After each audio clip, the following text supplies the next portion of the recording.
初見音読トライアル The Little Glass Slipper 続きを読んでいきます。Arrived at the palace, the king's son, whom someone, probably the fairy, had told to await the coming of an uninvited princess whom nobody knew, was standing at the entrance, ready to receive her. He offered her his hand and led her with the utmost courtesy through the assembled guests, who stood aside to let her pass, whispering to one another, "Oh, how beautiful she is!"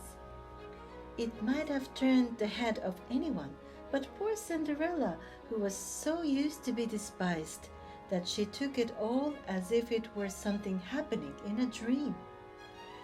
Her triumph was complete. Even the old king said to the queen that never since Her Majesty's young days had he seen so charming and elegant a person. All the court ladies scanned her eagerly, clothes and all, determining to have theirs made next day of exactly the same pattern. The king's son himself led her out to dance, and she danced so gracefully that he admired her more and more. Indeed, at supper, which was fortunately early, his admiration quite took away his appetite. For Cinderella herself, with an involuntary shyness, she sought out her sisters, placed herself beside them, and offered them all sorts of civil attentions, which, coming as they supposed from a stranger, and so magnificent a lady, almost overwhelmed them with delight.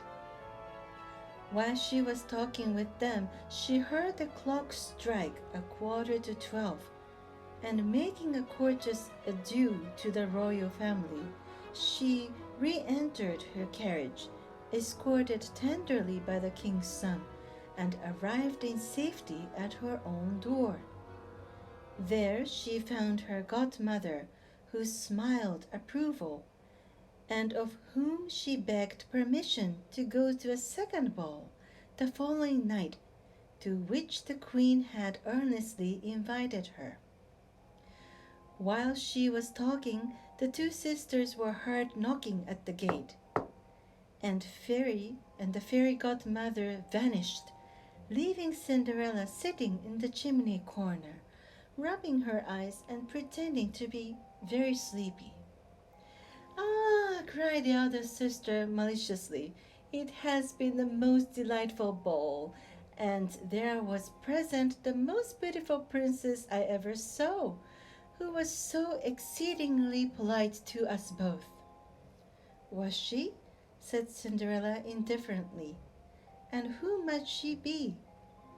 "Nobody knows, though everybody would give their eyes to know, especially the king's son."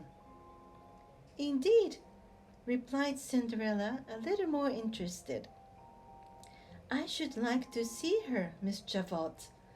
That was the elder sister's name. "Will you not let me go tomorrow and lend me your yellow gown that you wear on Sundays?" "What? Lend my yellow gown to a cinder wench? I'm not so mad as that." At which refusal Cinderella did not complain, for if her sister really had lent her the gown, she would have been considerably embarrassed. The next night came, and the two young ladies, richly dressed in different toilette, went to the ball. Cinderella, more splendidly attired and beautiful than ever, followed them shortly after. "Now remember 12 o'clock," was her godmother's parting speech, and she thought she certainly should. But the prince's attention to her were greater even than the first evening,